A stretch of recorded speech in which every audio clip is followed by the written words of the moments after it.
Welcome, my friends. Welcome to my world. I'm your host, Kevin Rutherford. The number to join us. What day is it? It's Monday, September 12th. I actually got up early this morning. Not sure why I got all kinds of notes here, but right when we were getting ready to start, I got sidetracked on something else. Actually, I'm kind of wondering why my volume doesn't look correct. Let me see if I can fix some things here. All right, there we go. That sounds a little better. All right, yes, it's Monday. That means it is a free-for-all. Anything goes.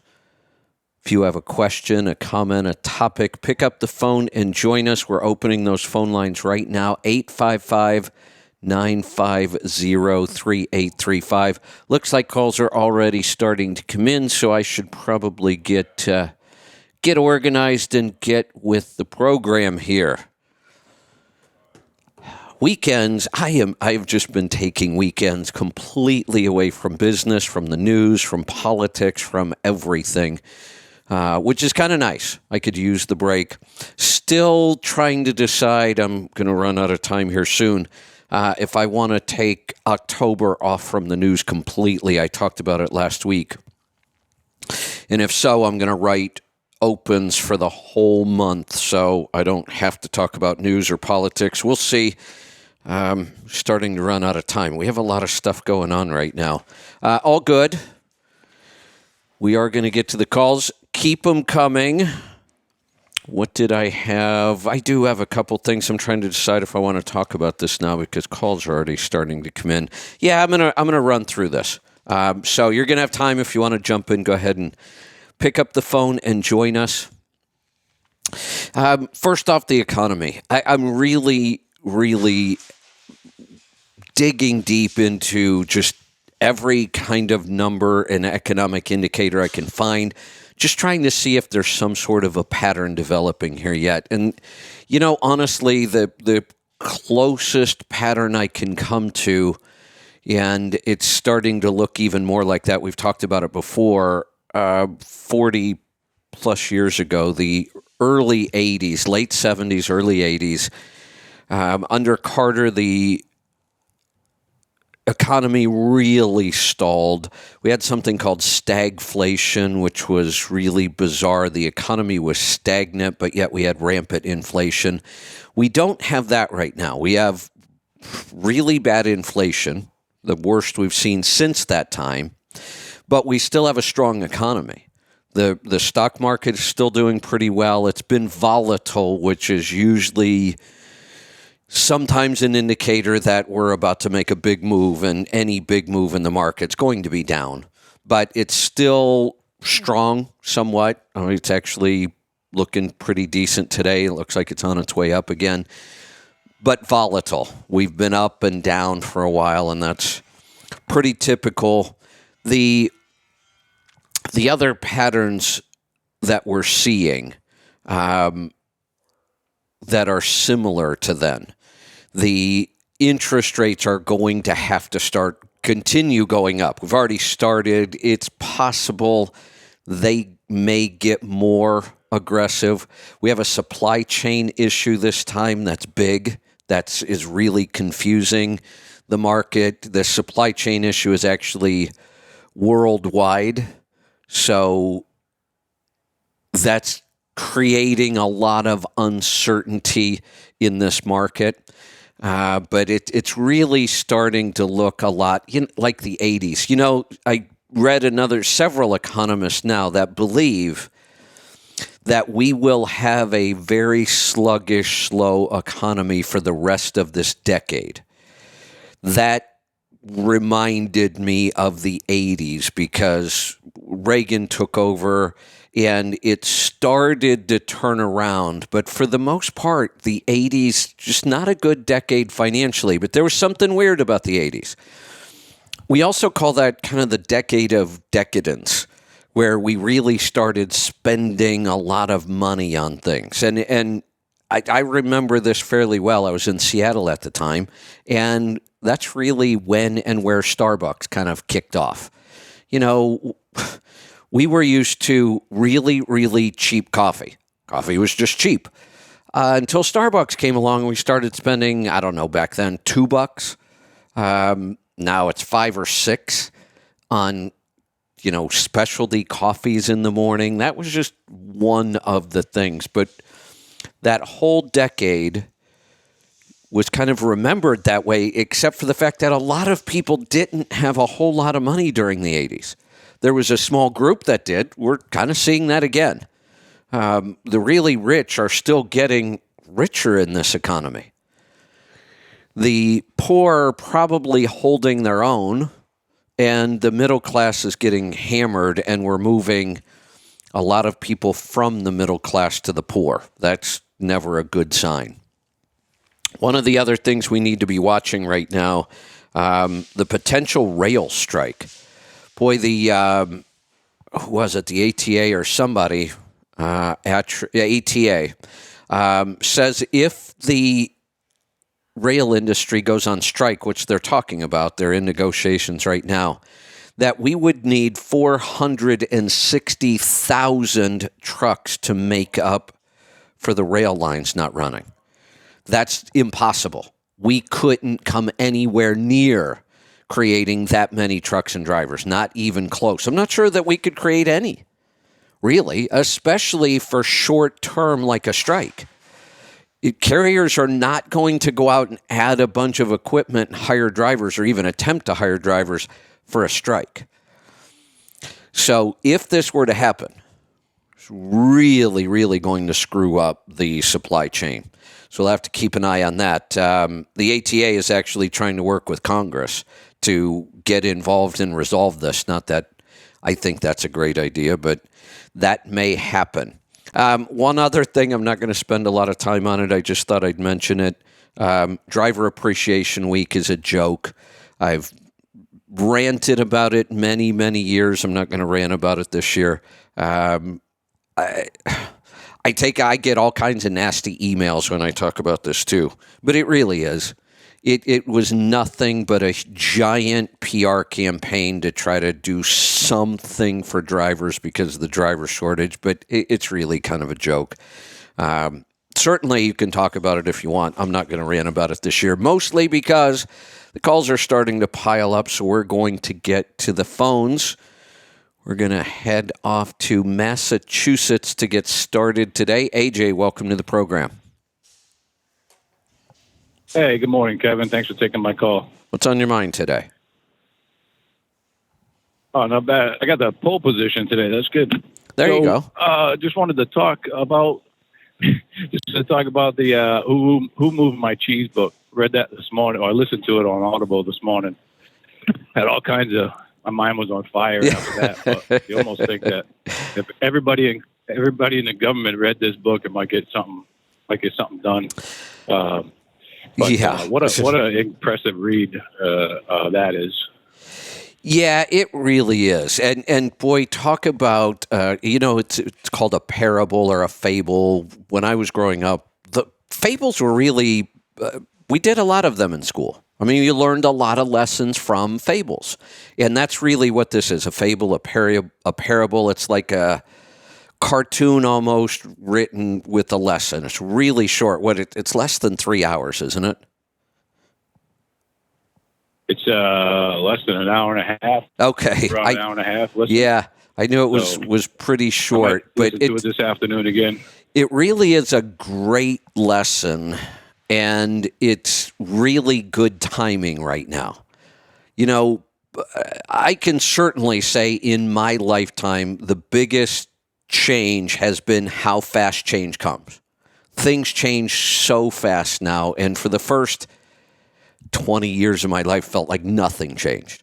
And then computers really started hitting, and that drove a lot of our change. This was a technological change. I think this next round of change we're looking at is primarily based on autonomous technology of all kinds, not just vehicles out on highways, but automating many jobs, which has already been going on, but I think that's going to accelerate a lot. And the switch to electric, which I think is being handled horribly. The government's going to make a mess of it. But that's really what this change going forward is going to be based on. A lot of automation and a lot of switch to electric. And that's a big, big change. So learning how to deal with change. And that's what this book teaches you, by the way. I don't think we've said that yet. The whole point of this book is to help people deal with change. I don't know why I am the way I am, but I'm glad that I am. Not only do I not fear change, I thrive on change. If something doesn't change for a while, I'll do something to make it change. That's just, for some reason, that's just how I'm wired. I don't know why, but I'm glad that I am because, like I said, that's what our economy is all about, and it's about to get worse or better, however you want to say it. Change is going to happen even faster, and we're about to go through some really, really big changes. So great timing to bring this book up today.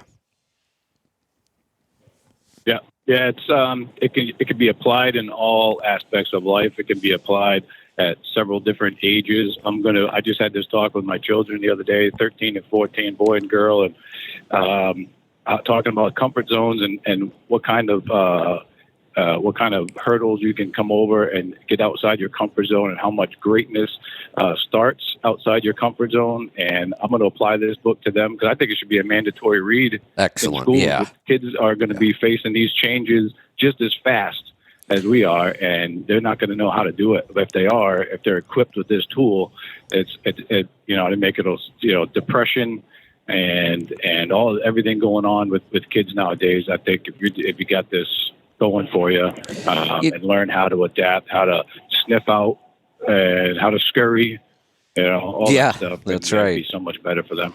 Yeah, what you just made me think about something. I was talking about our school system a week or so ago and how bad it really is, and it's gotten much worse. But it wasn't all that great when I was in it. Let's be real. Our school system has never been all that great. Really hasn't.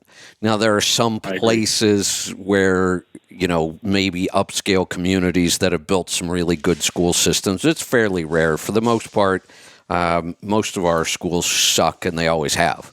But I was just thinking, you mentioned this book should be a mandatory read, and I can think of all the books that are so good that would teach us things that are really important in life. You know what? You don't even need a teacher to teach this course. Just set up a bunch of books. And I'm thinking back to, early in school, I was a really good student. And I'm talking like up to about the fourth grade. Honor roll all the time. Learning for me has always been easy. And yet, for some reason, after the fourth grade, things started to go downhill quickly, and I barely graduated. And I would have just said back then, well, I just don't like school. But looking back now, I think I was just bored. I don't think I liked the way we were learning. Had they offered me a class where I could have read books like this and then do a book review or a book report or whatever, I probably would have loved a class like that. And I probably would have started reading this kind of material a lot earlier. I read all through school, all the time. But all I read were novels. I read for enjoyment, for pleasure. The first book, I still remember it. First book I picked up, like self-help kind of book, I was in the Army at the time, and it was The Power of Positive Thinking by Norman Vincent Peale. Great book, by the way. Probably still a really good book. It was the first book that got me thinking that you can change your destiny, that life is really in your control, and when you start realizing that and being proactive, things get better. I mean, that was the first book, and that's all it took was one book to start me down that path. And then I couldn't get enough of that kind of stuff. Why don't we just have a simple class like that in our schools? Right. Yeah, and you don't even need the class. I think you just need some time to read a few books and put books like this out there. And once the kids get started, I think I think it'll take off. Yeah, it's what a simple class. Find the right teacher, somebody who really loves to read and is into this kind of stuff anyway, but then make it more of almost like a book club. Here's the assignment, here's the book. Not a lot of testing and, read the book, talk about the book, figure out what you learned from the book, and move on to another book. Yep, absolutely. I was the same way in school. I did a lot of reading when I was in detention. And I was in detention exactly. I Right. think I was bored too. And they told me I had a lot of catching up to do in high school to get to graduate. And then they introduced me to the automotive class, and I went in there, and it kept my mind occupied and kept me engaged. And I was constantly using it for critical thinking. I took the absolute bare number of classes that I had to pass. I mean, I knew exactly which classes I had just to pass. That's all I cared about. And then once I had those taken care of, and it wasn't much, I'm shocked that there really weren't many requirements to graduate, honestly. Once I had those kind of laid out and scheduled, I filled in with every oddball class you could find.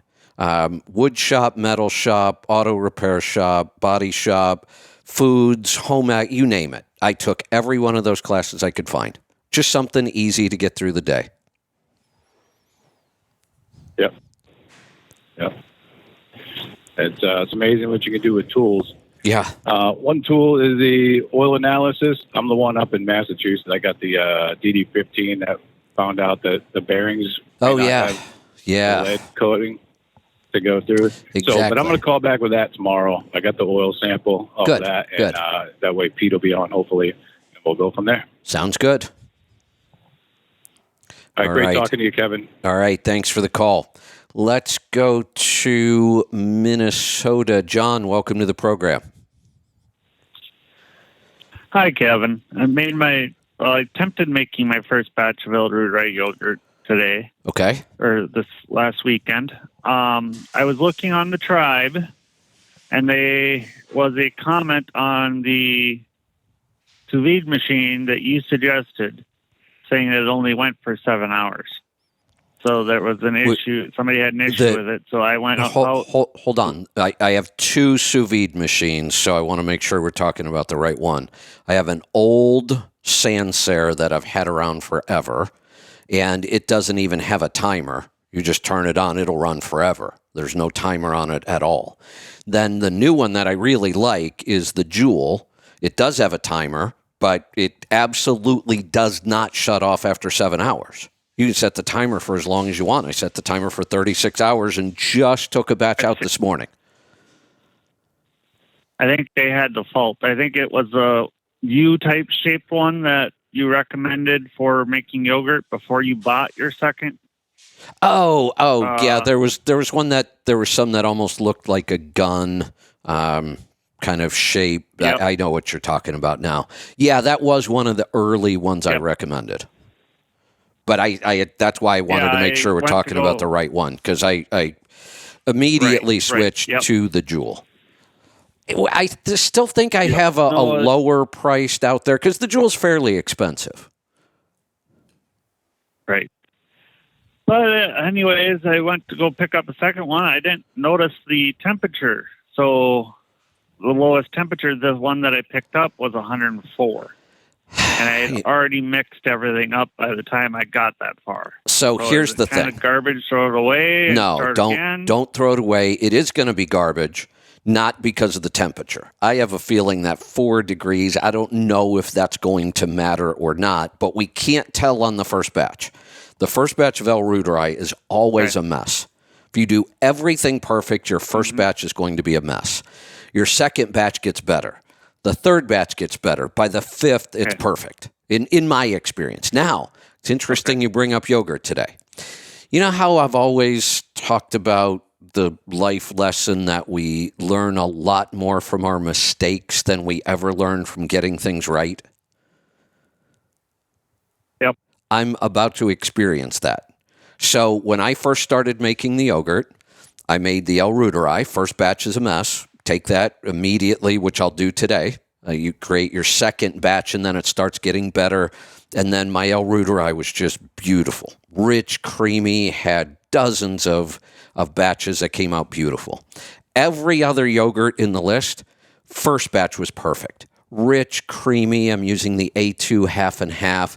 Absolutely loved it. Up until about 2 weeks ago. And 2 weeks ago, I pull a batch of El Ruderai out. It is worthless. Totally separated, mostly liquid, and what was left looked and smelled like cheese, not yogurt.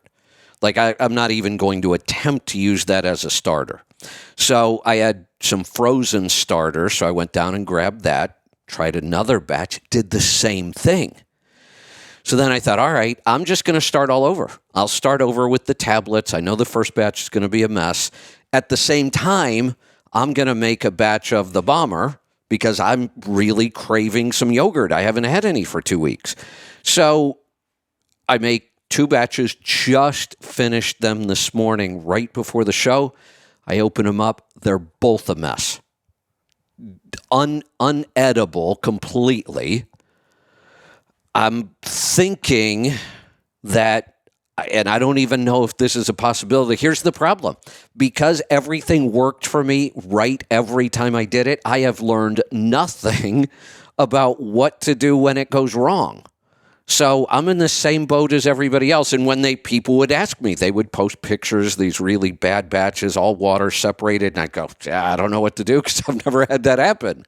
Well, now I have. And I'm thinking, 3 batches of El Ruderai that haven't worked, starting with new tablets. The first time a batch of the Bomber didn't work at all. So I'm thinking, I've got something wrong here. This isn't a coincidence. But all I can think that it could be is the inulin. And I'm not sure that the inulin can go bad. I don't know. Have I gotten some sort of contamination somewhere where I'm getting a bacteria that I'm culturing and I don't want to? I don't know. So I've got to do some troubleshooting and digging and get my yogurt making back on track. Yeah, I've ordered a different sous vide machine that does down to 70 degrees and all the way up to 250. So that should work better. But yeah. So I got it sitting in the strainer right now. Yeah, just know your first batch will be a mess. Just go ahead and, if you can get anything edible out of it, if you get some creamy kind of yogurt separate from the whey and you taste it and you like it, eat it.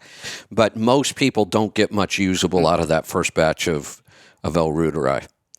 The second batch becomes pretty edible. Yeah. The other thing about the El Ruderai that we found, the thicker the dairy you use, the better your outcome is going to be. Like I wouldn't even attempt to do El Ruderai with whole milk. I do mine with half and half. And sometimes I even add a little extra heavy cream. You do full half and half? Full half and half. Yep. Gallons worth of half and half? Yep. Full half and half. Okay. And when I can't find half and half, Alexander's has a whole milk that's actually 6% butter fat. Most whole milk is only 4%. Yeah. So that 6% is a really heavy vitamin D milk. And then I'll put heavy cream into that. If I can only get the A2 milk, then I'll put heavy cream in to thicken it up. Yeah, I got I think a pint to half and half. No, quart to half and half, and a gallon of the the whole milk. So I'll mix those together in my next batch and see how that goes. I was disappointed this morning. I've been without yogurt for a couple weeks, and I was really looking forward to it this morning, and both batches came out bad. I don't know what's going on. Well, thank you for at least knowing that I can save the whey and go from there. Yes, definitely. Definitely do that. All right, let me know. I'm gonna go back to the drawing board. I'm gonna order new inulin. I'm gonna clean all the equipment really well. I don't know what else to do other than that, really. I've checked my temperatures just to make sure.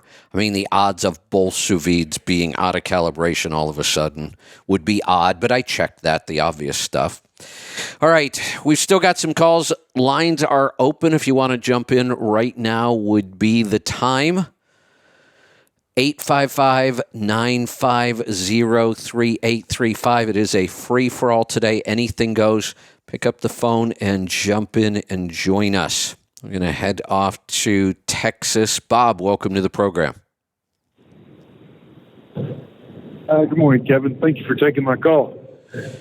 What's on your mind today? I have a question about... can you hear me okay? Yeah, I can. What's on your mind today? I work for a small trucking company, about 20 drivers, and in April of this year, they offered us a per diem program of $150 for an overnight trip. And we're all W-2 employees, so I was just kind of wondering, I can't get any answers from them how they came up with $150. They pulled it out of their ass.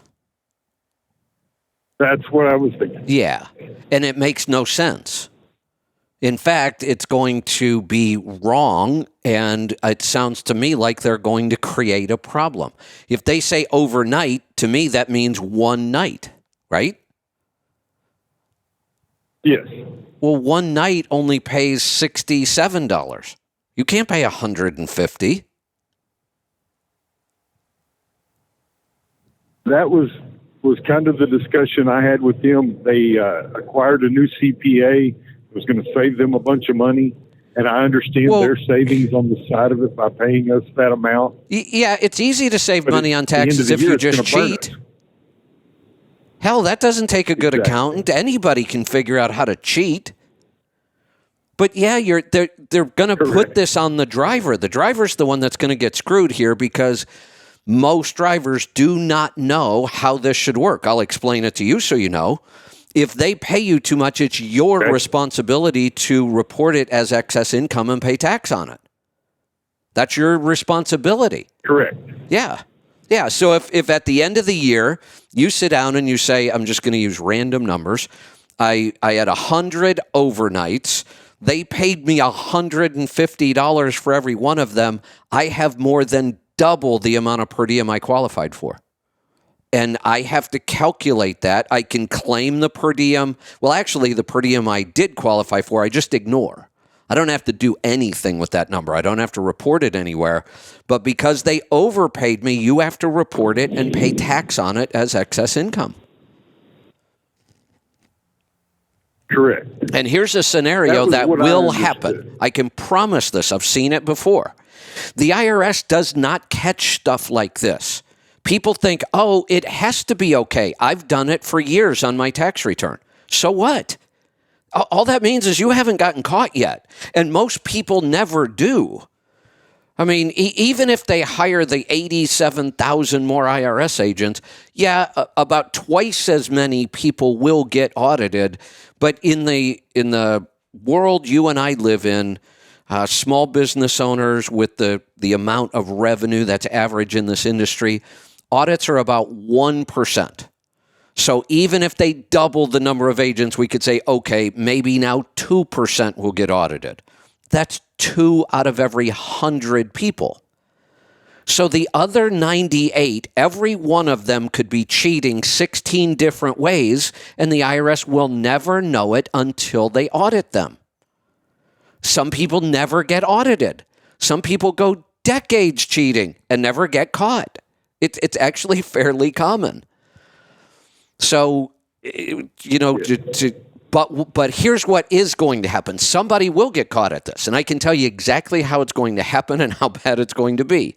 Because they won't catch it right away, we get 2 or 3 years down the road, you guys have been doing your tax returns this way, and I come in one day and say, oh, you guys are screwing up, this is all wrong. And everybody says, no, it's not wrong. The IRS hasn't said a thing. We've been doing it for years. Okay, when they catch you, and they will catch somebody, they can go back 3 years. So you have 3 full years of tax returns that could be audited for double per diem, and now you owe all that tax. And guess what else you own? owe, because this is your mistake. You also owe interest and penalties, which don't slow down. They just keep adding up. I've seen this really destroy people. Okay. It was all rolled out in just a group text message that we could now claim overnight stays for $150 per diem off of our gross pay. So And I had an issue with that at the beginning. It's all supposed to be laid out in a specific plan, isn't it? yes and no. The fact that they wrote the text would be enough to be called a plan at the IRS. I mean, if you go read, I'm sure it sounds like you did some research on this. There is that whole thing. It has to be this formal plan. But a formal plan, they could really point at their text message and say, there's our formal plan. So I'm okay with that. But if you took this to the IRS right now, if you said, hey, IRS, look at this, they want me to claim double, the IRS would say, we don't care. We have to see what happens at the end of the year. There's nothing to say they couldn't give you $500 for per diem 6 times a year if that's what their plan is. The IRS has no rules about how they pay this per diem. They can pay it any way they want. It could be based on mileage. It could be based on percentage. It could be based on somebody throwing darts at a dartboard. The IRS doesn't care. All they care about is at the end of the year, did you try to claim more per diem than you qualified for? And if you did, you have a problem.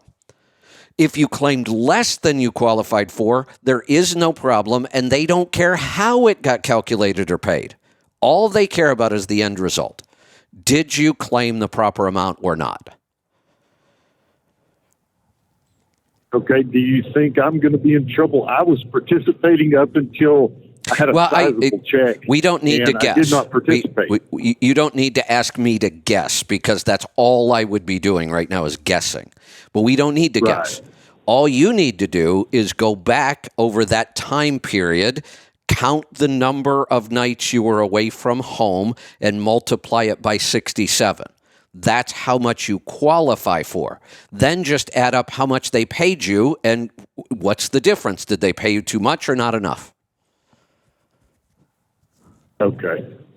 And what about, are they mandatory or are they voluntary? Does it matter, or is what? It should be voluntary, correct? Is what voluntary? Getting paid this way? Well, that's totally up to the company. Yes. The company absolutely can make it their pay model. You want to work here, this is how we pay people.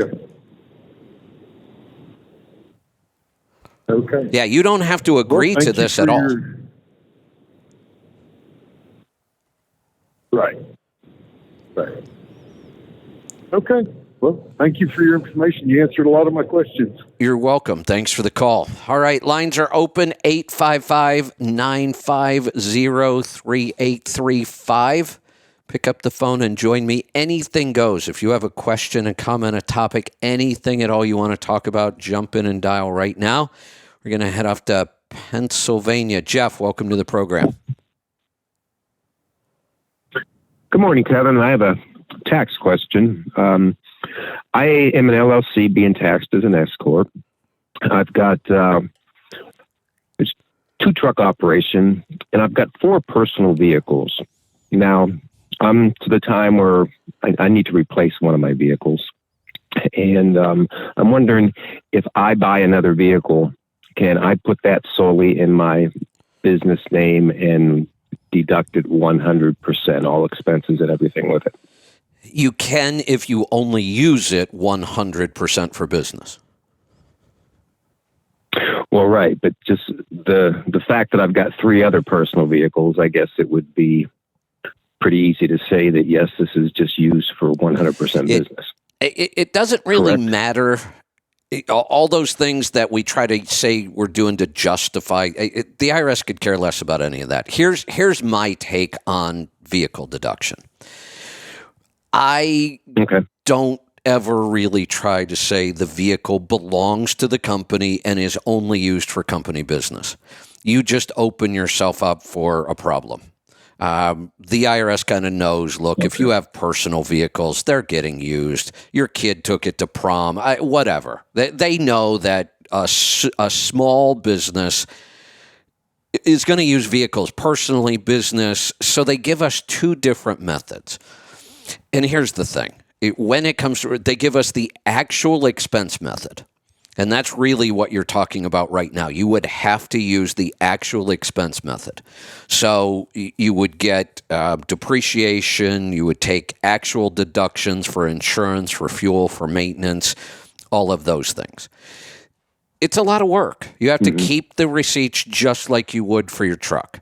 And then you have to submit mileage records. And you could just claim, look, it's 100% business, and you'll, just like I said, audits are pretty rare. Probably get away with it for years, if not forever.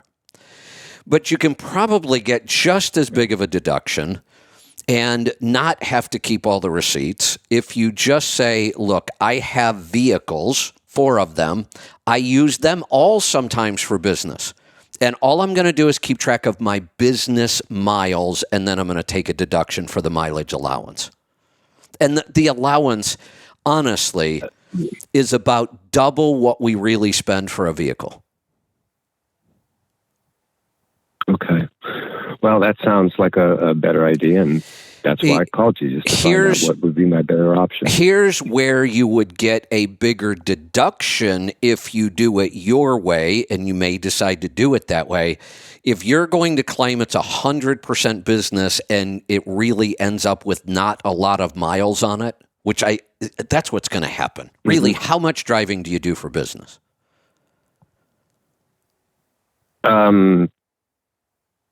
Just basically back and forth. I mean, I park my truck out on the interstate, so I know I can deduct the miles that I drive back and forth to my truck. You can't. Is that correct? Nope, you can't. That's the one time you can't, because they consider that commuting. They now consider if you start your day at the truck and you park the truck somewhere else, that trip to the truck to work is commuting, and it's never deductible. Oh, well, I guess that maybe changes plans then. I was under the impression that was deductible. Nope. Now, I've tried to help people get some deduction for those miles. You know, if I have an over-the-road driver and the truck is at the terminal somewhere, which is fairly common, and terminal's 30 miles away from home, and they're not scheduled. You know, it's typical over-the-road, irregular. You don't know when you're working, when you're not working. And they go back and forth to their truck maybe once a week or so, like a typical over-the-road driver might. Might even be once every 2 weeks. In that case, I tell people every time you drive back and forth to that truck, it's not every day, but every time you do it, make some other stop that has something to do with business.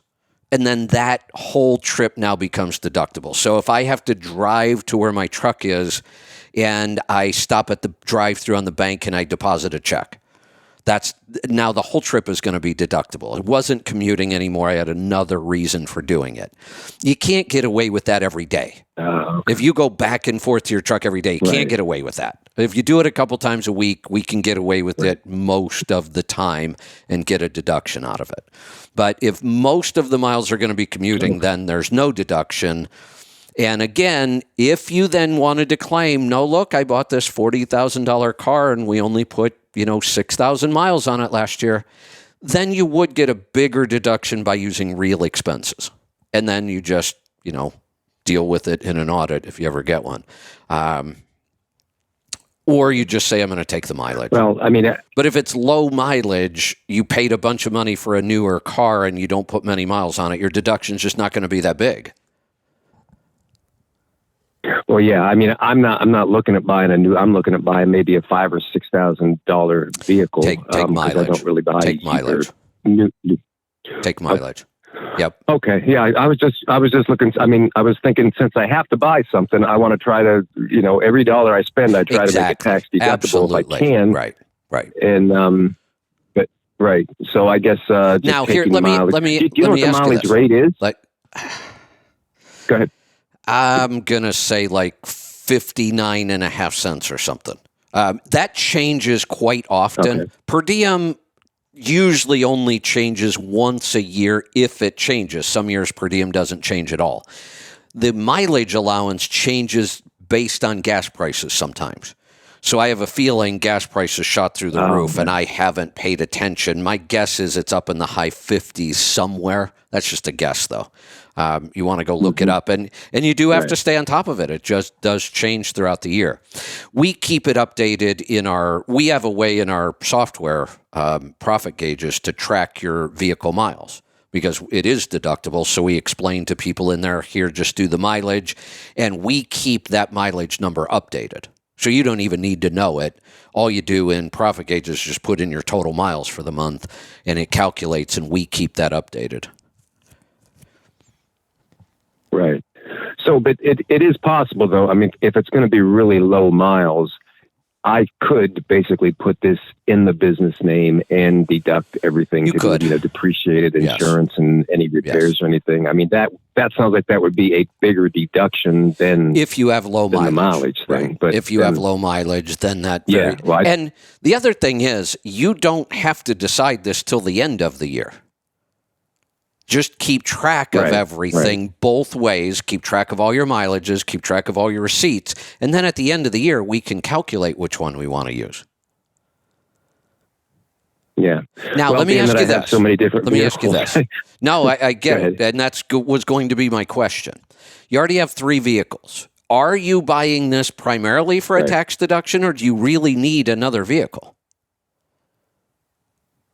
I actually do need another vehicles. I have vehicles, because I own a truck. I have vehicles that sit at each repair facility that I take my truck to. I get it. So that when I drop it off, I have something to drive home. Yeah. Hey, I could help you with that, though.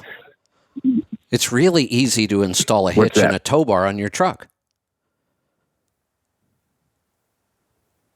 Well, yeah, I suppose, but I used to have one. Yeah.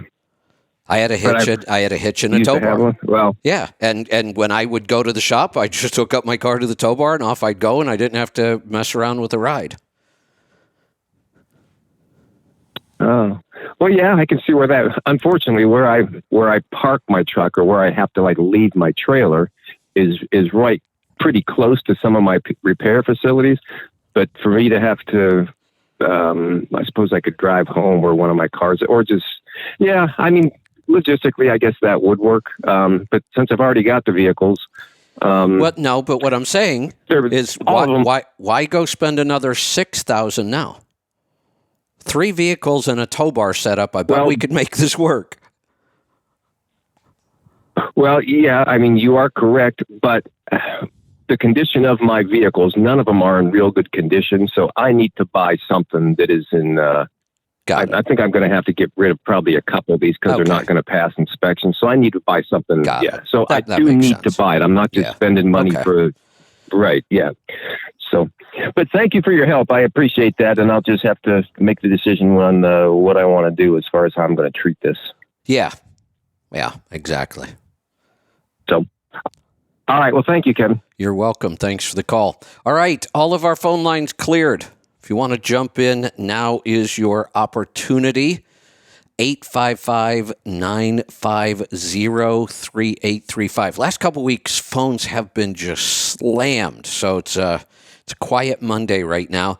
I suppose I will get started on my lesson for the day. I kind of skipped it at the beginning. I talked about the economy, talked about the possible rail strike, mentioned Driver Appreciation Week. I'm not going to go too deep into that. Well, I'm going to hold off because I have calls coming in. As long as I have calls coming in, I'll continue to take the calls. The show is really all about what you want to talk about. So we'll continue getting to the calls, and I'll stay here as long as you have something you want to talk about. Pick up the phone, 855-950-3835. Let's go to Alberta. Grab this call. Ben, welcome to the program. Let me try that again. I'm going to press the right buttons. Thought I did press it. There you are. Ben, welcome. Yes. Hey, Kevin. How are you? Good. What's on your mind today? So yeah, I was just listening to your yogurt talk there, and yeah, I'm kind of having the same issues. Very bad separation on the Ruderai yogurt. And were you having successful batches before that? Every single batch was perfect. Me too. Before that. Me too. And I've had 4 batches bad altogether. 4. This is getting really frustrating. Same here. Exactly the same problem. And I have no yogurt to eat. I'm not sure what's going on. But my mood yogurt, like I'm not sure what the strain is called. That name is too long. I'm pulling out every batch that's perfect on that strain, but the El Ruderai, every batch is a separation, and it's not really edible. No, it's not. Started a new batch. It's not even like I can strain it and eat the solids, because the solids are more like mozzarella cheese. Yeah, it's funny. I'm not sure what it is, but I got a new batch of inulin. Maybe I'll try it. I'm going to order some today because and then, like I said, I'm going to clean everything really well. I really don't think I have any kind of contamination. I work pretty clean anyway. I don't know if inulin can go bad, but it's so bizarre. And I kind of knew I was starting with the El Ruderai from tablets again. I knew that first batch wasn't going to really be edible, so I thought, I don't want to wait 6 days for yogurt, so I'm going to make a batch of the Bomber. And that one is just, I haven't opened it yet to see, but I can see the separation in there, and it's bad. Uh-huh. Yeah, but anyways, this is what I did. I started a new batch. The first batch wasn't good, was the same separation. So I took the whey out of the first batch and started a second batch from started with tablets. Then the second batch was good, just beautiful, thick yogurt. And then the third batch wasn't good again. So do you still keep using that whey? See, I don't know. That's the thing. I just got a bad batch of El Ruderai, but I know the first batch is always iffy anyway. So I'm thinking, should I just take some whey out of this one and make another one? But, after 4 failures, you want to kind of figure out what's going wrong. Yeah, I'm thinking that El Ruderai is very, very sticky. You got to be really clean, and you got to have perfect everything. I figured that too, but what happened to my Bomber? Yeah. But I can't see the inulin going bad because I know. It's just starch, basically. My other strain comes out good. Yeah, I know. I don't really think it's the inulin, but I'm almost out anyway, so I do need to order some. So I think I'm just going to throw away what I have left, order some new stuff. I don't think that's it, but I don't know what else to try. So the troubleshooting, if you don't know, you got to try something. So I'm going to try that. I don't think it's bacteria. But I'm going to clean everything. I've never sterilized anything. I don't. I just grab jars out of the pantry, and I've just never had a problem. Yeah, the only thing that I do, I wash my jars with really hot water. Not soap, just hot water before I start. I used to do that. I used to do that before I would can, and I just kind of got out of the habit of it. In canning, it's absolutely not necessary. If you are pressure canning, you don't have to sterilize anything. It's going to get sterilized during the canning process. Even if you're water bath canning, as long as it's more than 10 minutes, and almost everything has to be processed for more than 10 minutes. I know you used to read all the time during canning, you have to sterilize No, you don't. You really don't. It works just fine. It's all going to die in the canning process. Yogurt and fermented is different. We're starting with live bacteria. We're not doing anything to kill bacteria. We're trying to grow it. So maybe it is some sort of contaminant. I don't know. Yeah. Well, we'll keep The other thing, everything. the other thing consideration and keep trying. yeah, the other thing that is always challenging for this, the best yogurt I've ever made comes from using pure half and half A2 from Alexander Farms. That's the best yogurt it always comes out really good. Well, I can't always get that. So sometimes then, like I said, I have to go to the Alexander Farms whole milk and then add heavy whipping cream. But the last several batches, the heavy whipping cream has been ultra high temperature pasteurized. And I thought it's only a little part of the whole thing. It shouldn't matter. And I don't think that it does matter. But until I figure it out, I don't know what this is. Yeah, but see, I'm in Canada, so I can't get access to that milk. But we have a good A2 brand up here. Good. And I've always been using the half and half. And if people want a recommendation, definitely use the half and half. You can't beat that yogurt. Oh, it's so rich and creamy. That's why I'm jonesing, because I haven't had it for a couple weeks. I'm craving it. Yeah. But hey, I have another quick question, if you don't mind. Sure, go ahead. What do you recommend for a small infant that has allergies? Pretty bad allergies. New parents? Just kidding. You know what I'm going to say. And if the parents aren't open to radically changing that child's diet, then all bets are off. The allergies are absolutely triggered, compounded, made worse by the diet. And with the standard American diet, this is common, and it's not going to resolve. There's no supplement. There's no magic food we can add to the diet. This is going to require, like all of us, we cannot eat the standard American diet and be healthy. You just can't do it. Yeah. She has very bad allergies she's allergic to eggs. It doesn't matter. So it doesn't matter what the specific allergies are. We just know that when somebody is this sensitive to food, their metabolism is a mess and their immune system is a mess. And the only way to fix it is to radically change the diet. Yeah, I agree. How old? Is it vaccine related? Say an infant? Yeah, the infant is 2.5. Yeah, this is a bad sign. Allergies at this stage, severe allergies at this stage, is this a male or female? Female. I can almost guarantee this child will have an autoimmune condition before they're 16.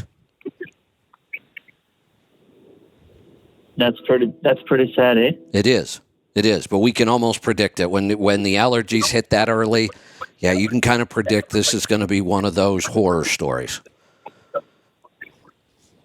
Yeah, it's not one of my children, but yeah, I'm just asking since I had you on the line. The good news is we could fix this in a heartbeat. The bad news is I can almost guarantee the parents aren't going to do it.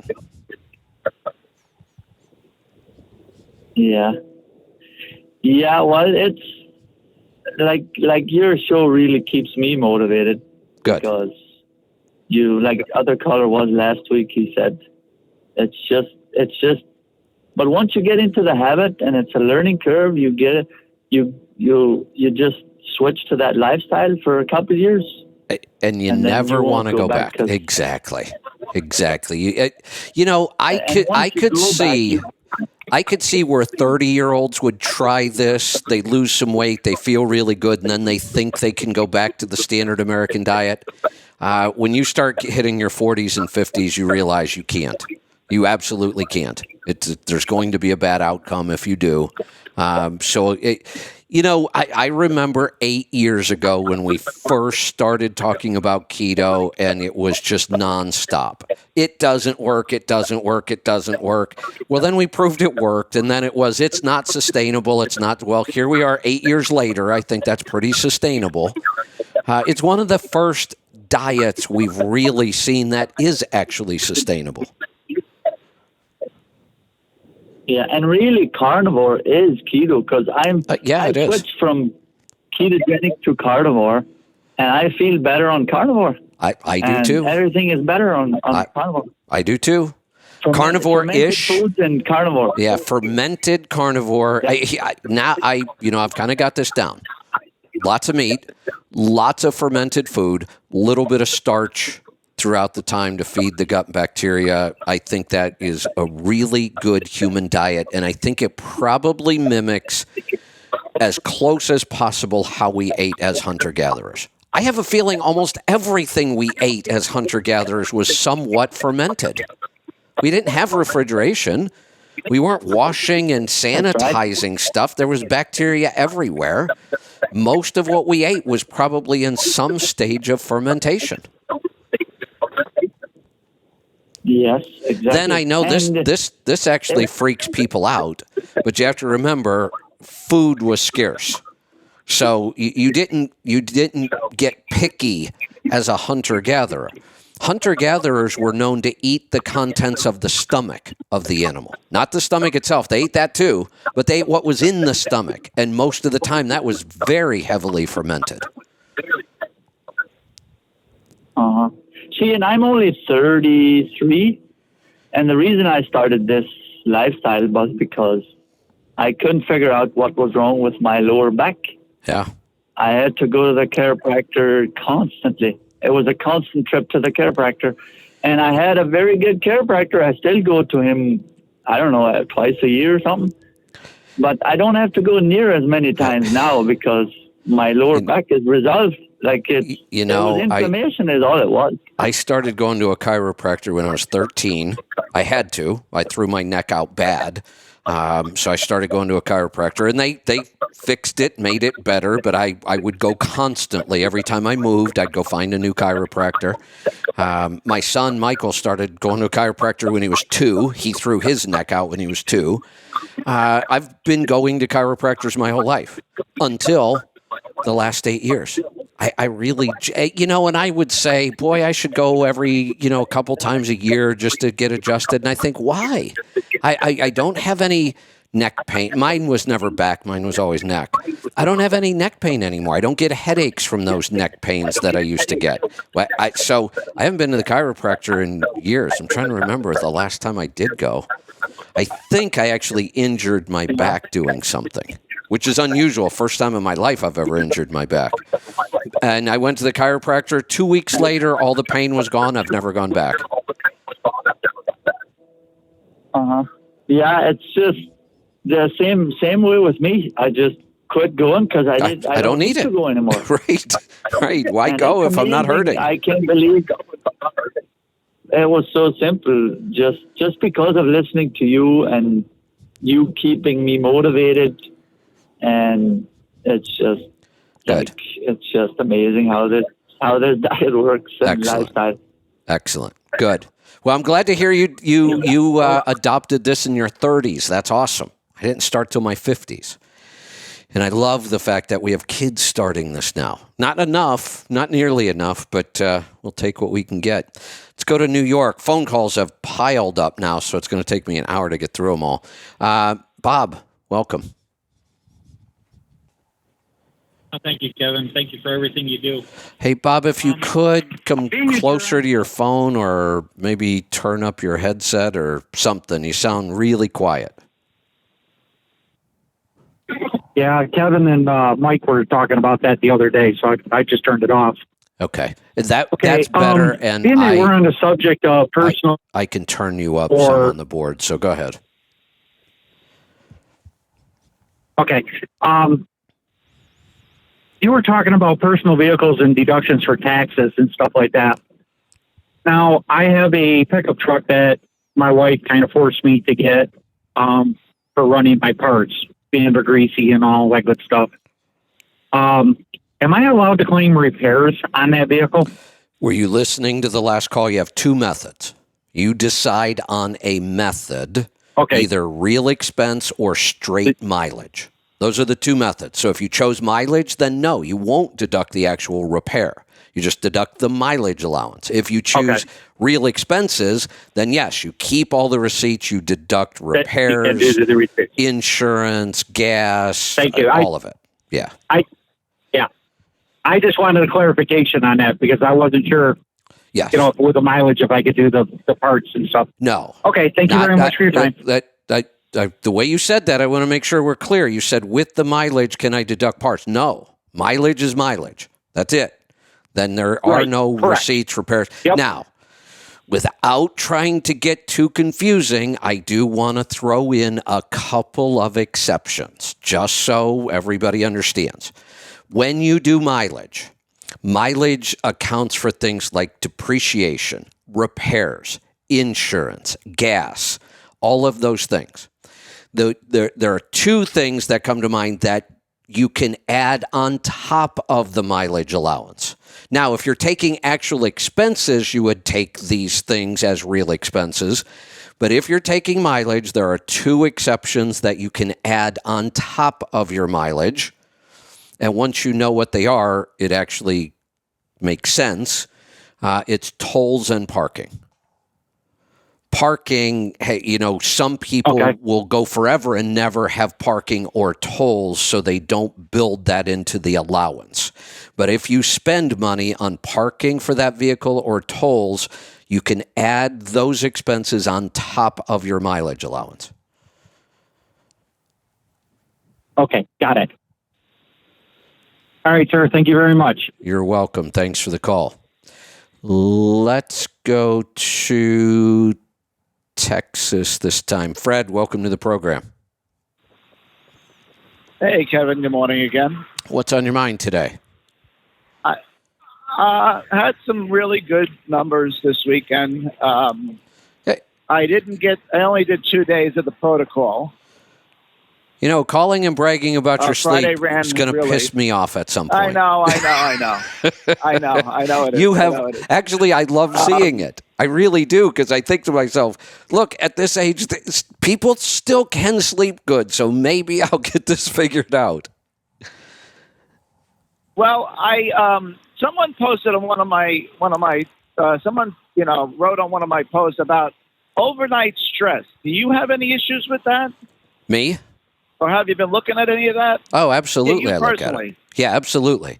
In fact, almost, not always, not a perfect correlation, but almost every time you don't build body battery back, it's because you were stressed while you're sleeping.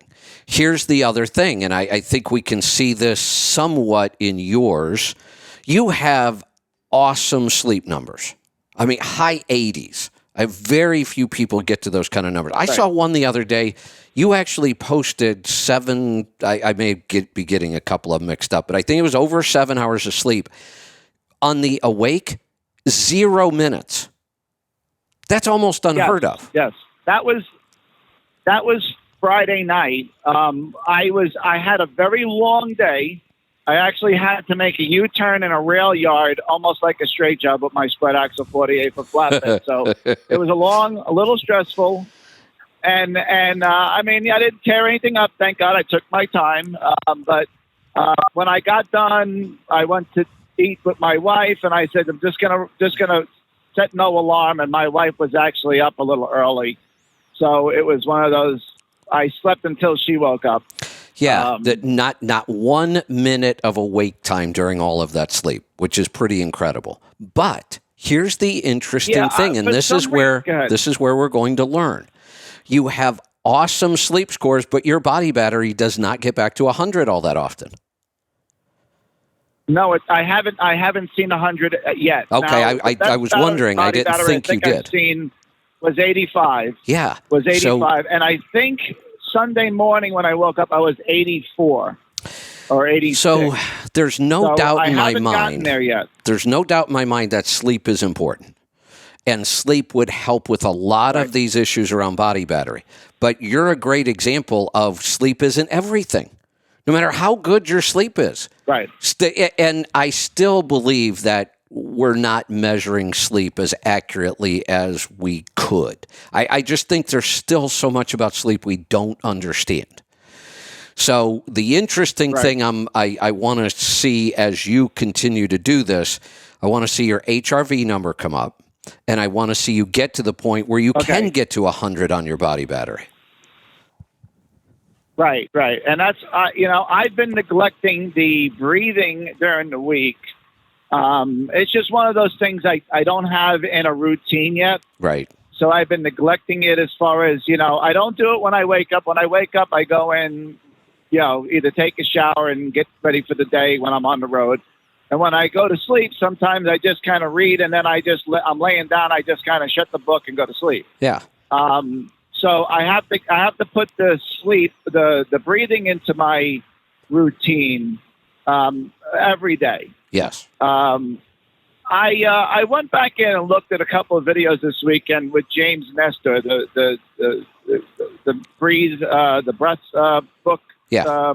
Yep. And his. I was trying to tell my wife this because she has a lot of interrupted sleep throughout the night.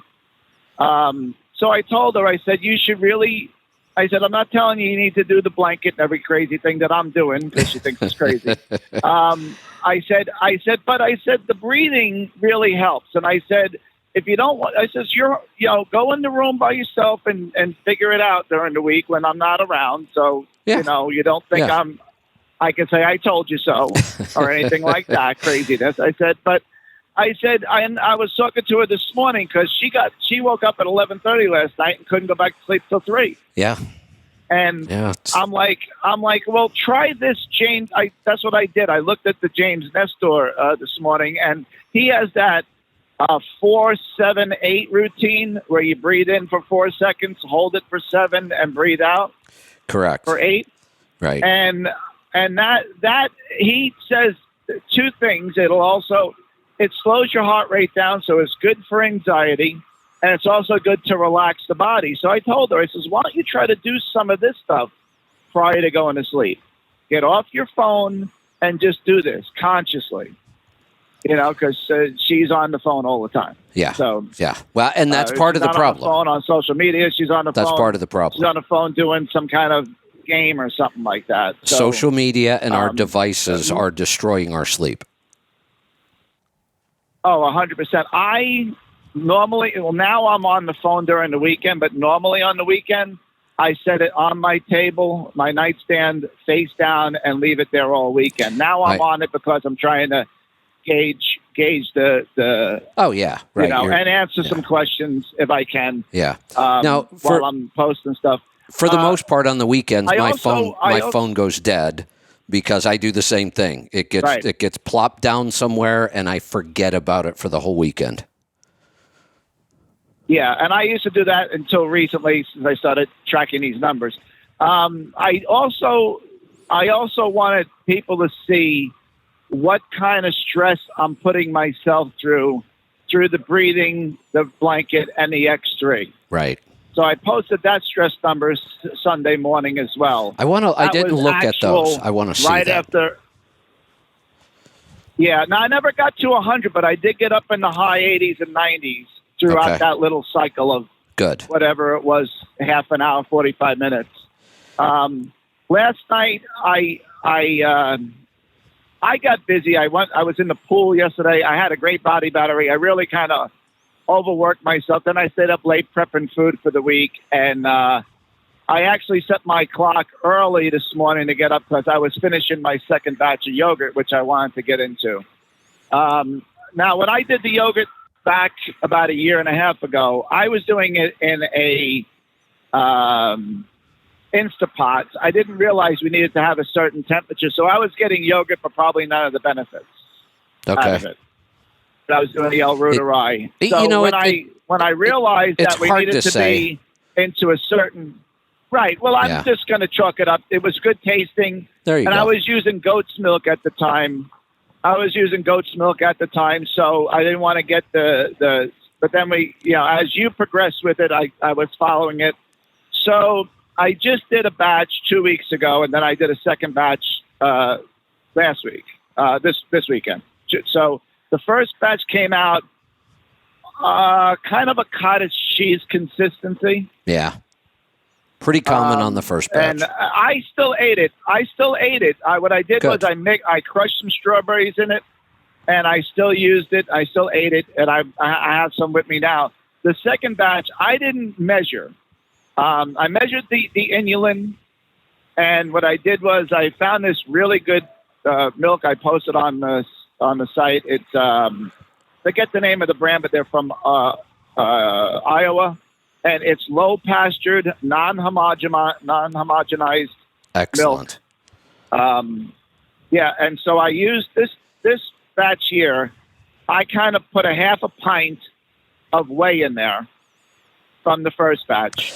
I also did about a half a gallon of regular vitamin D milk, full fat milk, and the rest of it was heavy cream. Okay. So mostly like a half and half, maybe a little towards and it's the same company for the heavy cream. Okay. And when I dumped it out this morning, I got up at 4:00, and I dumped it out into the strainer this morning. It looked a lot more like yogurt. Good. Now there was still a little clumps in it, but I don't know if that was, and that's okay. Each batch on the El Ruderai gets better. About the fourth or fifth, it gets super thick and creamy, and it stays that way until it doesn't, and that's where I am now.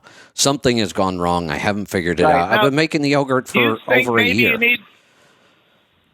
Maybe you should put more bacteria in it. I tried that. And here's the thing. That's what I did. Okay. I was just about to say, I never measure my whey. It's like 3 tablespoons per quart or 2 or whatever it is. You can never put too much.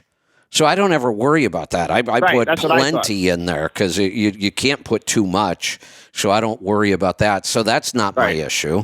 But that's good thinking. But I put a ton of starter in there already. Now, when I just did the new batch starting from tablets, I did use the 10 tablets, just like the recipe says. And I realized afterwards I put 3 tablespoons of inulin in there, and you're only supposed to have 2. But I kind of doubt that an extra tablespoon of inulin is causing the problem. Well, another thing I noticed, I have that Wankel Sauvé. I bought it specifically for the yogurt because it has a bottom discharge, a bottom insert and a bottom discharge for the water. Yeah. And the one I use normally is the Breville, the Joule Breville or the Joule Breville. Yeah. That one has a discharge really high on it. So I use that when I do my eggs and stuff like that in the sous vide. And that has an app and a timer. The other one is kind of more manually operated, right? You set the time, you set the timer. And I noticed I had it set for 100.6 last time.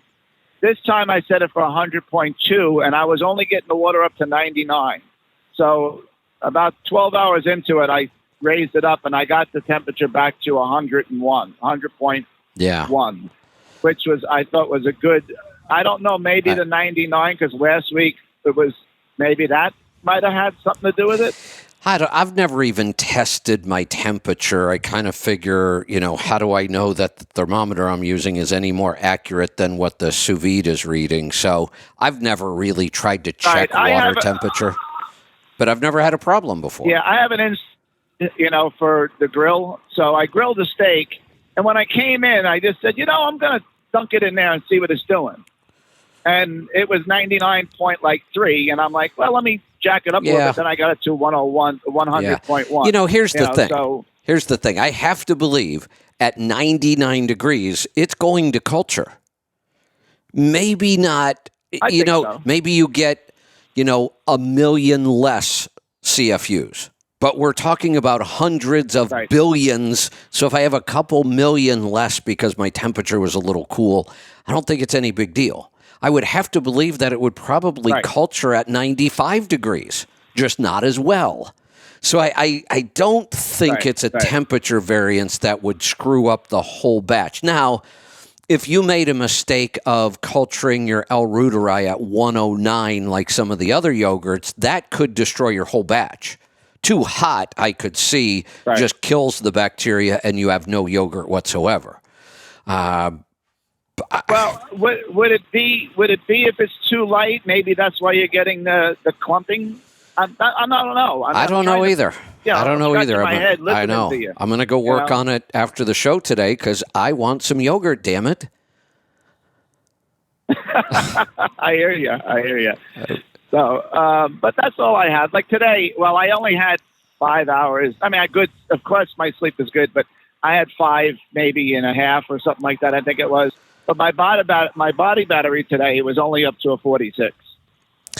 I think that's what mine started out this morning, 46. I'm in a horrible sleep cycle again. My sleep was getting better. My HRV was getting better. And here's what happened. I took on too much. So now on top of the protocol, which was working really well, every day my numbers were getting a little better.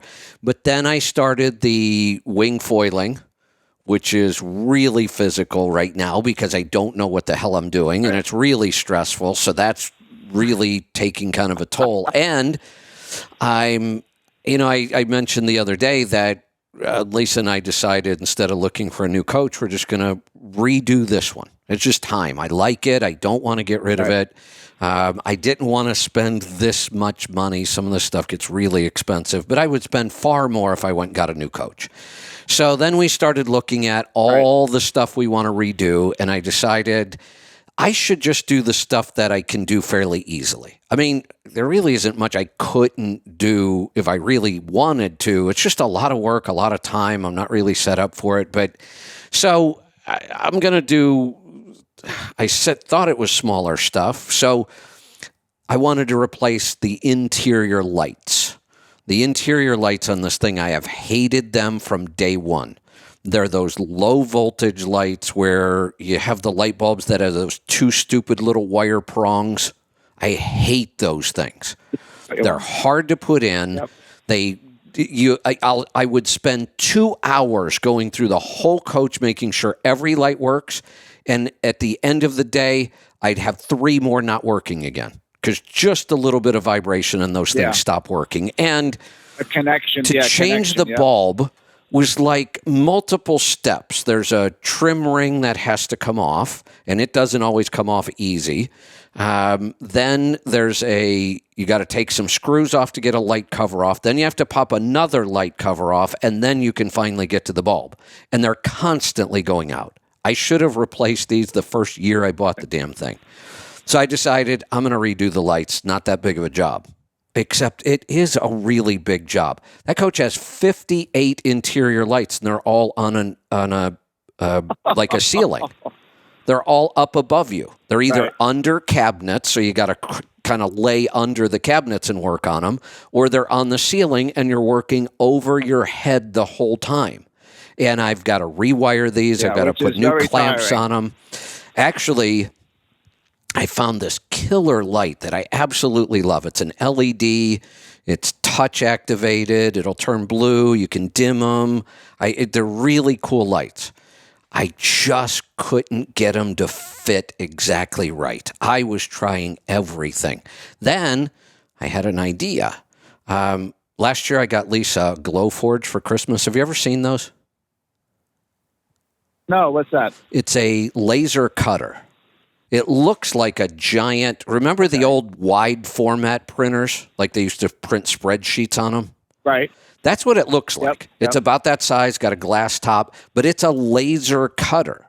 And it comes with software. It'll cut leather, it'll cut wood up to a 1/2 inch thick wood. 1/4 inch in one pass, 1/2 inch you have to do 2 passes. It'll cut acrylics, all different kinds of woods, leather. So I got looking at this light, and I'm like, oh, you know what? I bet if Lisa would make me a ring out of acrylic that I could make this light work. So we screwed around with it all day. Yes. I mean, we got so precise with the size and the laser cuts so accurately we were able to cut a piece of acrylic that would snap into the old base.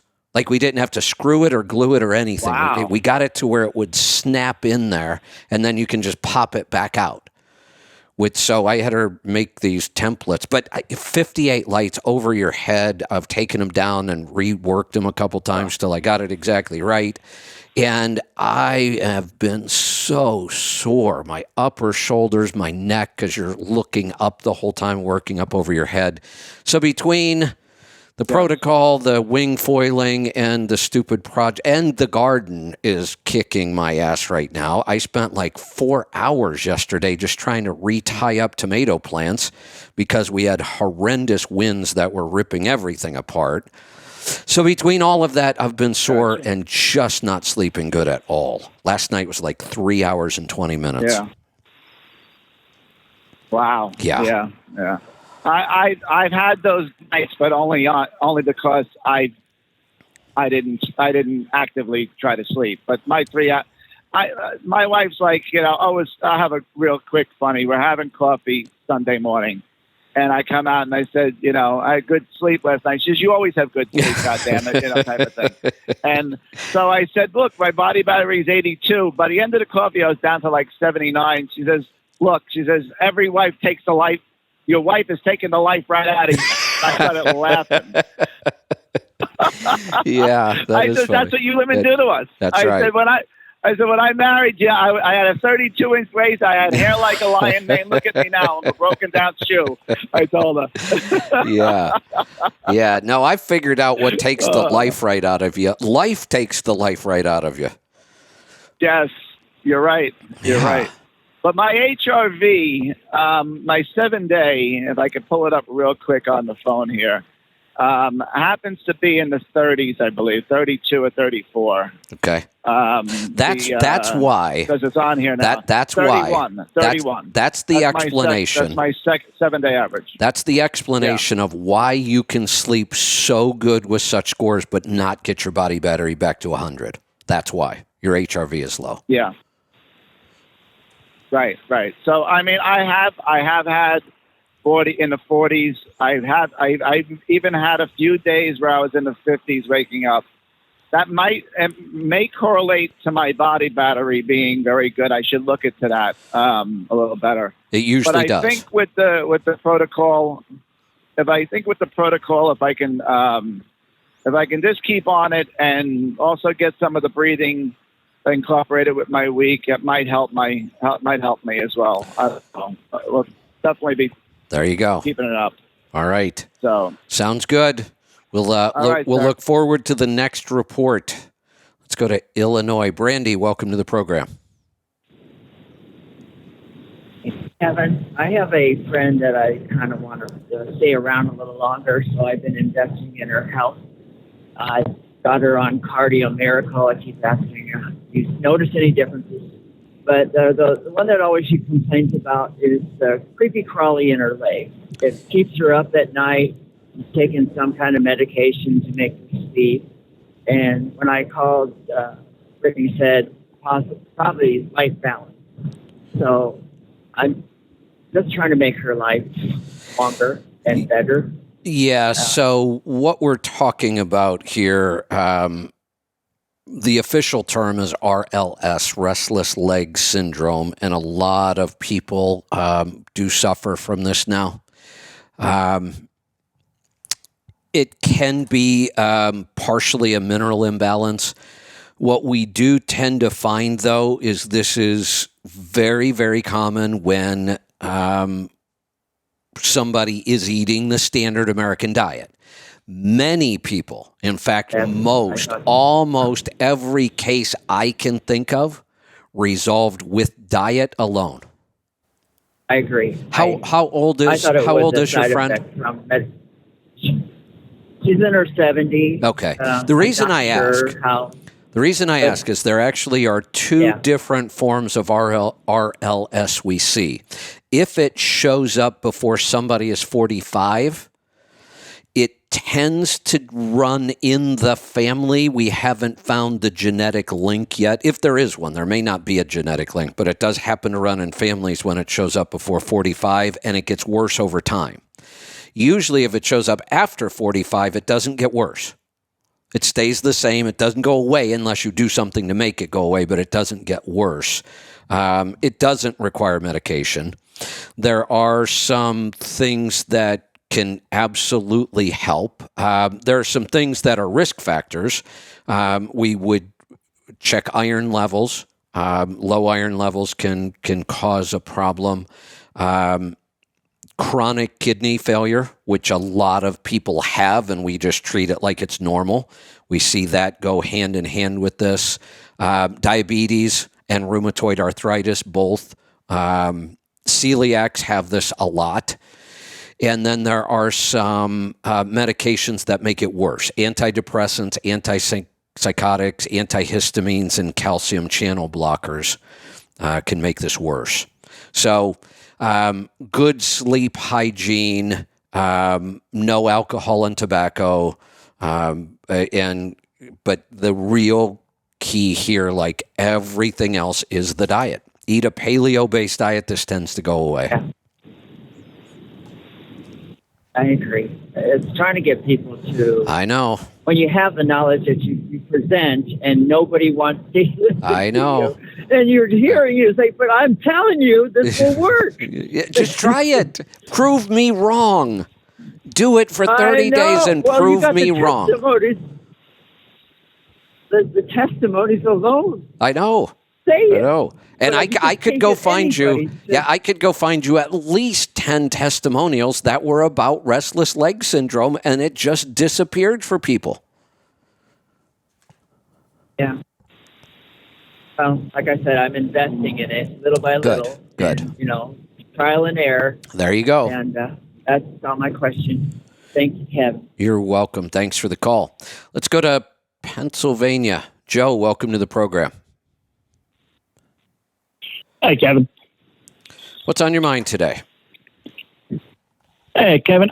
Just calling to check with you. I have a 2011 Freightliner Coronado. I did it as a glider. I have the 12.7 Detroit. I've got 1.2 million miles on it. I'm considering doing the OPS on it. Okay. Just looking at the price of oil. I've been to Pittsburgh Power, I had the Fleet Air filter. I did the new turbo there. I did a ceramic manifold. Oh, good. Good. Yeah, the OPS, just one of those things I've thought about doing. The only thing it is a little weird for the truck is I have an Allison automatic on it. Wow. Yeah, that is unusual. Yeah, I blew my back out when I was probably like 23. I got into when I got into driving. I started off at RPS in a package van. Went to Roberts Express doing expedited, and I've been doing expedited ever since. So the first truck I got, for some reason, it had the Allison. They talked me into the Allison because I was wondering about my back and stuff. Never really had any serious issues. And honestly, I've done the Allisons through like 4 trucks now. I've sold the truck before I've ever turned it in, So let me ask you this. When you put an Allison in a truck, what's the cost? So it was a difference of about $12,000, I think, but never had to do a clutch. I run 4 of them over. I've run 2 of them over $1 million. The other ones were, so I did an MD Freightliner, the medium duty. Okay. Go ahead. So yeah, I was just going to say, just thinking, math and numbers here, 12,000 is a big upcharge. And we know that these things are hard on fuel economy. They do not get good fuel economy. My guess is you could be losing 3 to 5 tenths. So I am set up as an expediter. I have a 23-foot box on the unit. We have a carrier reefer on right on the truck. So I suck right out of my main fuel tank. Okay. And I stay around.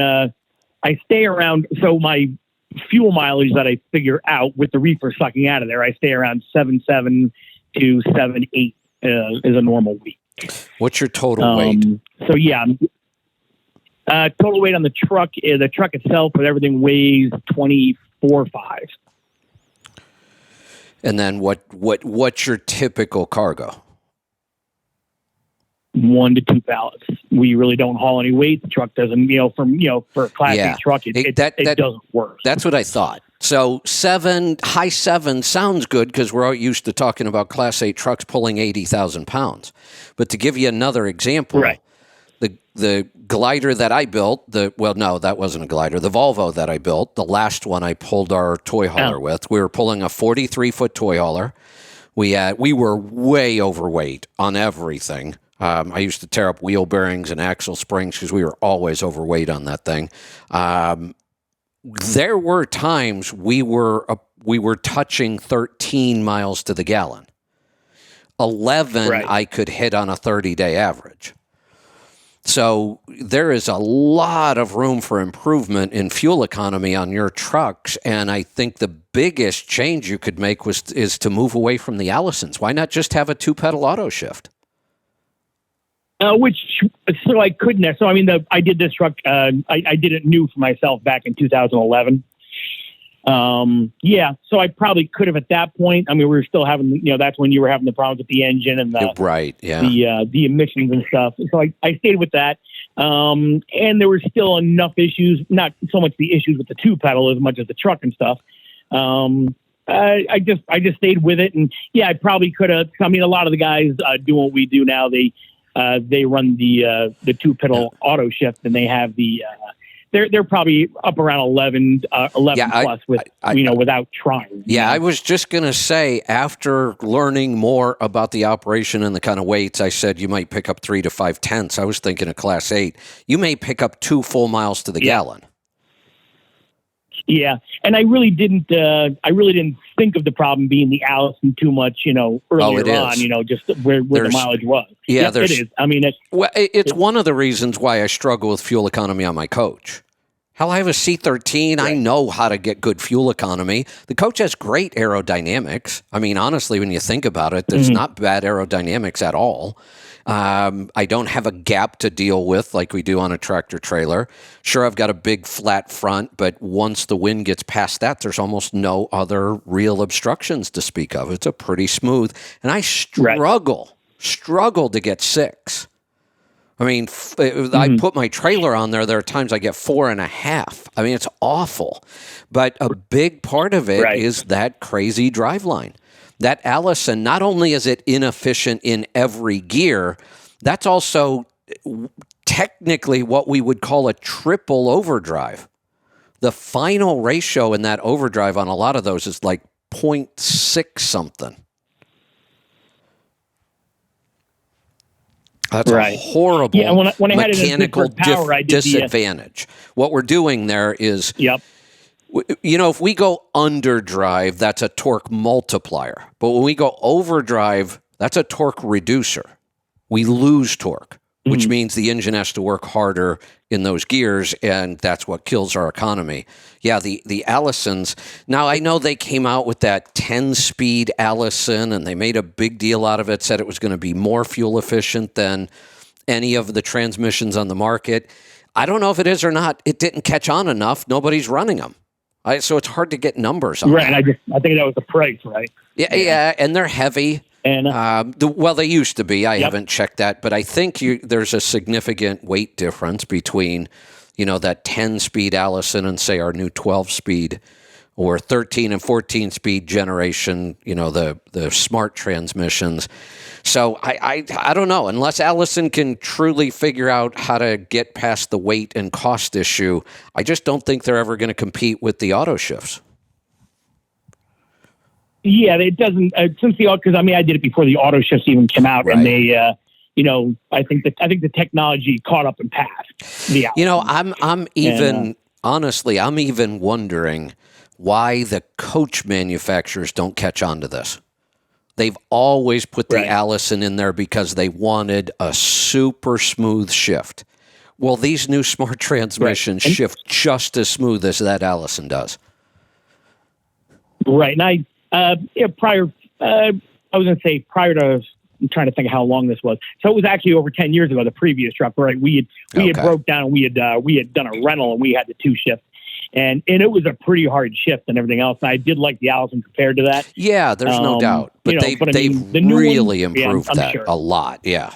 Yeah. Right.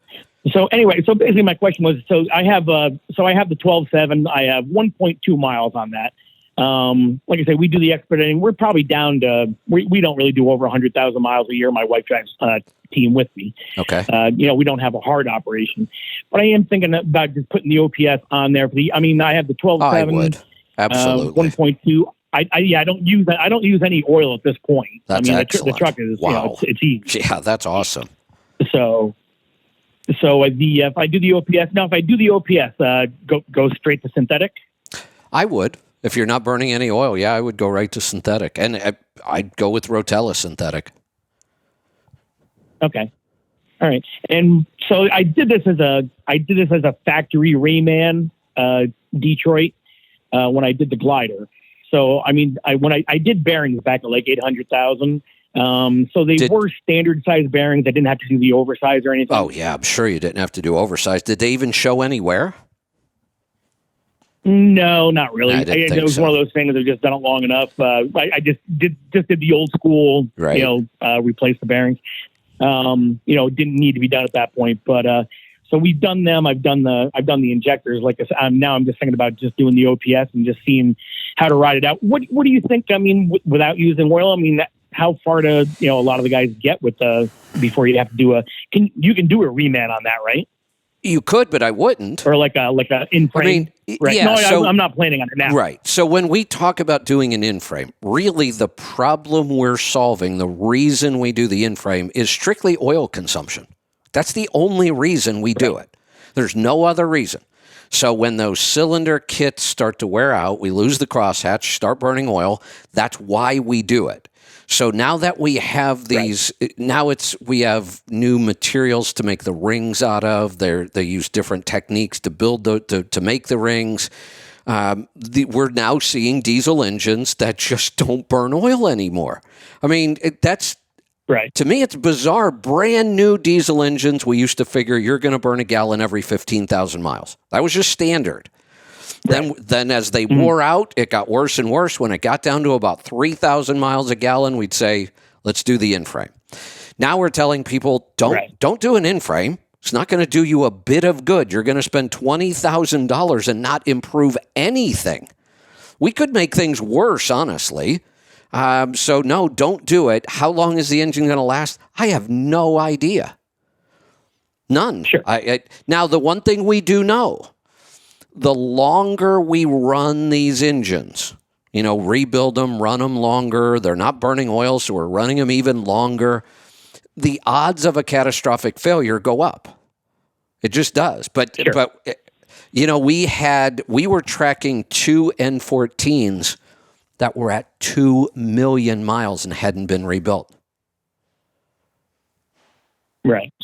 It's possible. And like I said, we might do that. I don't know. We're only putting like 100,000 miles on it now. Right. I mean, I'm gonna keep it for as long as I can at this point. I mean, that's where you make your money, keeping the truck as long as you can. Right. So, we're gonna stay with it.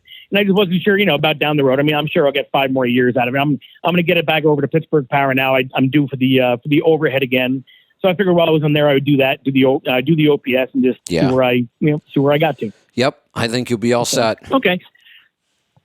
All right, 2 more quick things for you. So Sure. My wife, we were doing the Cardio Miracle. Okay.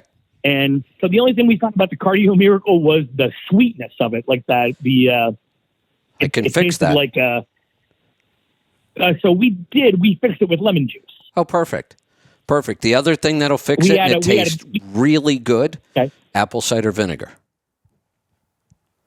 Okay. Yeah. I mean, I guess the acidic rate, either way would do it. And apple cider vinegar is probiotic. Right. Okay. Yeah. Okay, we give my wife's a vinegar freak anyway. So I know I probably don't have to say this for most people, but when I say apple cider vinegar, I mean raw, unfiltered, not the Heinz stuff you see in the grocery store. You can see through it. Just for the people who may be new, raw, unfiltered apple cider vinegar with the mother, they call it. That's the probiotic part. So, yeah, you can kind of kill that sweetness a little bit and also get probiotics. Okay. Yeah, because I had done I had stones a few years ago, and I got off of the we did the calcium supplements, the stuff for like the aching joints and stuff like that. So we got away from all that. But I got a stone. We were pretty sure it was from that stuff. I dropped all that. I did a little lemon juice for a while just to put the acidity back in the body, and I lost all the stone stuff. And so we had done that, and then we started the Cardio Miracle. I'm like, let's put the lemon juice in there, and it took away that sweetness, and it made it a lot more drinkable for us. Yeah. So, now, all right, one more quick hit. Yeah, go ahead. The only thing I was going to ask you about was, or not even ask you about, was let you know you talked about those SBA loans that have come out in the past. Yes. From the PPP loans. So we had gotten one. I did a new box and reefer with ours, and I put it out there. But they, when they put those loans on the payments on hold, they stopped sending out monthly statements. So you haven't seen a monthly statement from those for 2 years because the statements payments are still on hold. No, wait. Let's clarify something. Are you talking about a PPP loan or an EIDL loan? So it was the EIDL. So it was the PPP loan we got initially. Then they sent us the information that says you qualify for the EIDL loans, the SBA loan at 3%. Right. So the reason I'm asking is because your PPP loan should have been forgiven. You should have applied for forgiveness on that. Okay. So, no, we got that. We got forgiveness on the PPP loan. So we are talking about the payments for the EIDL loan then. Okay. Got it. Yes, sir. So they had, since they froze those payments, we didn't get a statement in the mail for, a year and a half, 2 years, almost 2 years. Right. With the payments frozen. So I'd gone online and I had looked at that.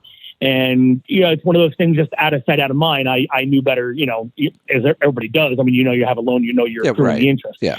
So we had looked at it. But for like 18 months of that being on hold, we'd taken a $60,000 loan, and we were at like $5,200 in interest on that loan that you want, unless you actually really paid attention and logged in to find it, you weren't sure how much you were accruing. Right. As far as the interest loan. So, I mean, a lot of people are going to be surprised if they haven't looked at that loan at how much they are accruing. So we'd actually used the money for a box and reefer, so I would have had to borrow it or done something anyway. Right. But I got looking at that. We saw how much it. Yeah, this was the best deal you could get, but you really don't want, even if the government lets you keep putting off payments, you really don't want to.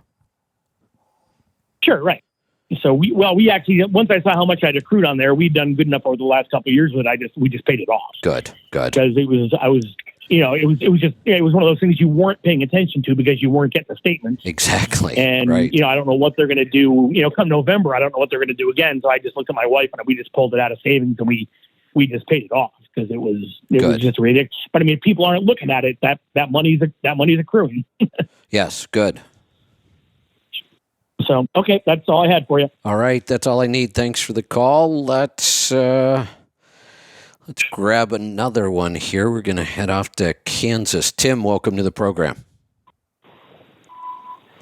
Hello, Kevin. How are you today? Good. What can I help you with? Well, I just purchased Garmin Instinct 2 Diesel. Excellent. Smartwatch. All right. And it was the one I picked it up out of a Love's truck stop. Oh, you're killing me, man. And that's all right. Well, they had a pretty good deal I know. on it. I'm sorry, I know. and I had quite a few Love points too. That's the thing. I tell people $90 out of pocket. Yeah, absolutely use your points, no doubt. But I am curious: is the version that you have, does that specifically have your Kevin Rutherford workout on it? Yes. Because I do not see it on this, or is that So an app that I have to add? Yeah, it's an app. Can add. Yeah, there's two apps you can use with the Garmin watch, the Diesel. You use the Garmin Connect, which is all the basic HRV, heart rate, sleep, all that stuff we talk about. Then the second app, and I just drew a blank on the name of it. It's got truck in the name, but I can't remember what it was. That's the one that has all the workouts on it. Okay. That's also the one that workouts, connects. I don't see them. No, there is some on the standard watch, but on the trucking edition, it's that second piece of software. Okay. Well, and I'll keep looking. I have been searching, and I haven't found anything that was actually branded Let's Truck or Kevin Rutherford. Let me go into. I'm going to go into the Apple Store because that's what I'm used to using, and I'll see if I can find it real quick because I'm just drawing a total blank on the name of it right now. Let me try something else, see if we can figure this out. If anybody's listening and you know it, Brittany's sending me a message.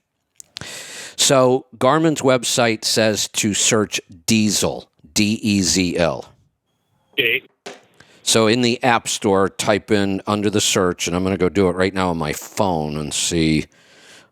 I haven't installed the app yet. I've been too busy doing other stuff, so I haven't even installed it. Now, is this app separate from the Connect IQ store?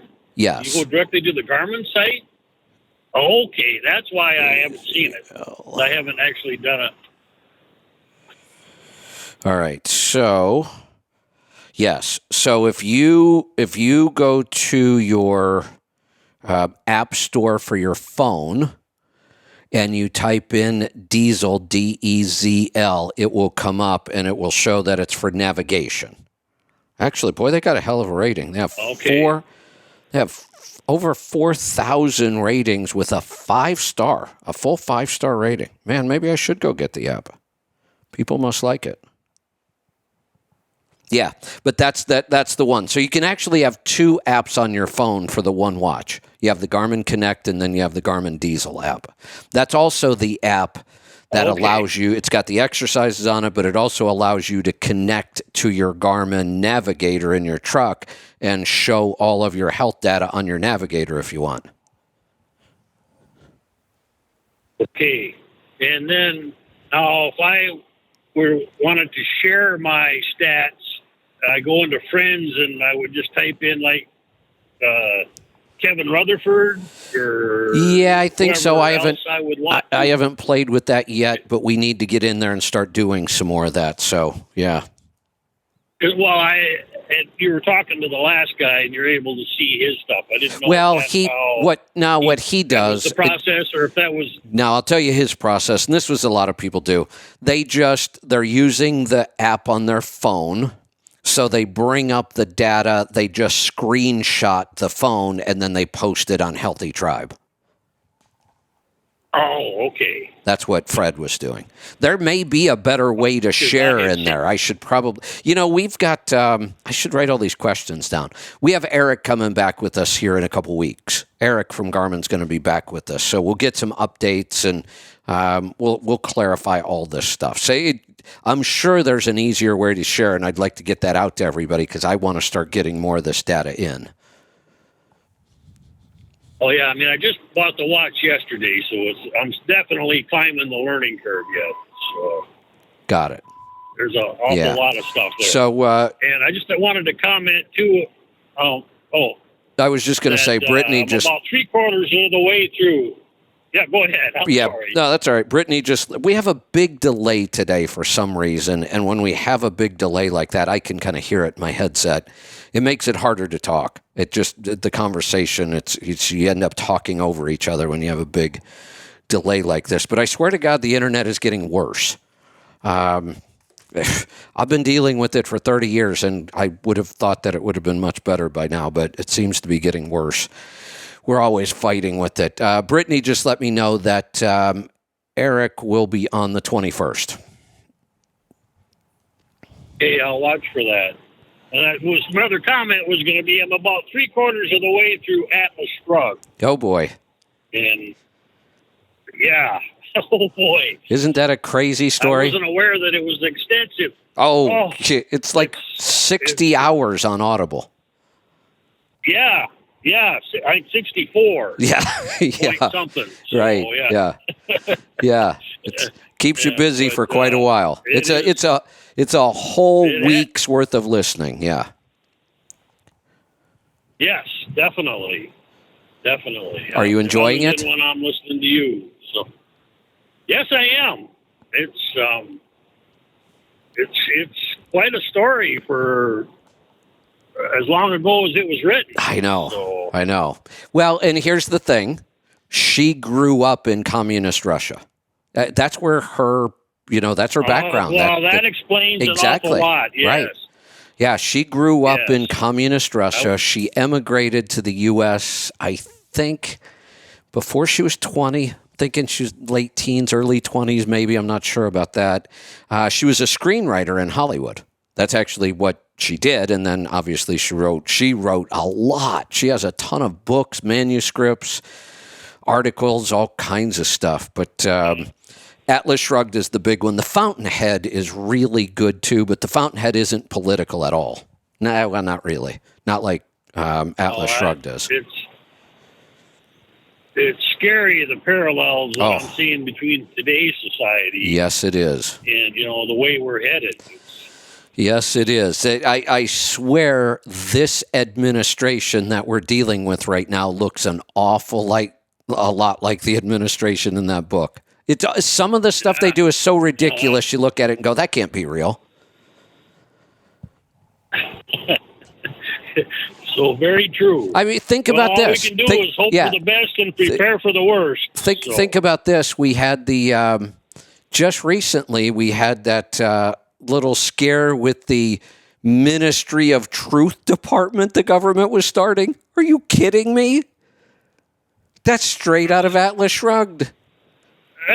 Exactly. You took the words right out of my mouth. Yeah. Yeah, I couldn't even believe I was hearing that. I'm like, is this a spoof? Are they for real? And they were. They really thought they were going to do that. Nobody was going to say anything. Oh, thank goodness we have a few watchdogs out there. Yes. Oh, man, you ain't kidding. We need a bunch more. Well, thank you very much. You have a fabulous day. You're welcome. Thanks for the call. All right, we are going to wrap this up. We're just about at the 2-hour mark. Good start to the week. Great calls. We will see you back here tomorrow for the Power Hour, and I am going to do an episode of The Pit. I'm not really sure what I want to do with The Pit right now. It's the one show that I'm not completely happy with. It really requires a lot of time for me right now. I love it when I have John and Stanford on, but they're both really busy. I can't count on them, and a lot of times it's the last minute before I know they're not going to be on. So I've got to figure out what I'm going to do. If I may look for a permanent co-host. I don't know. We'll see. But I'll throw something together tomorrow, and we will do an episode of The Pit tomorrow, and we'll try to continue doing it till I figure something out. All right. We will see you then. Be safe. Be profitable. Be fit and healthy. Always do the hard work and master the journey.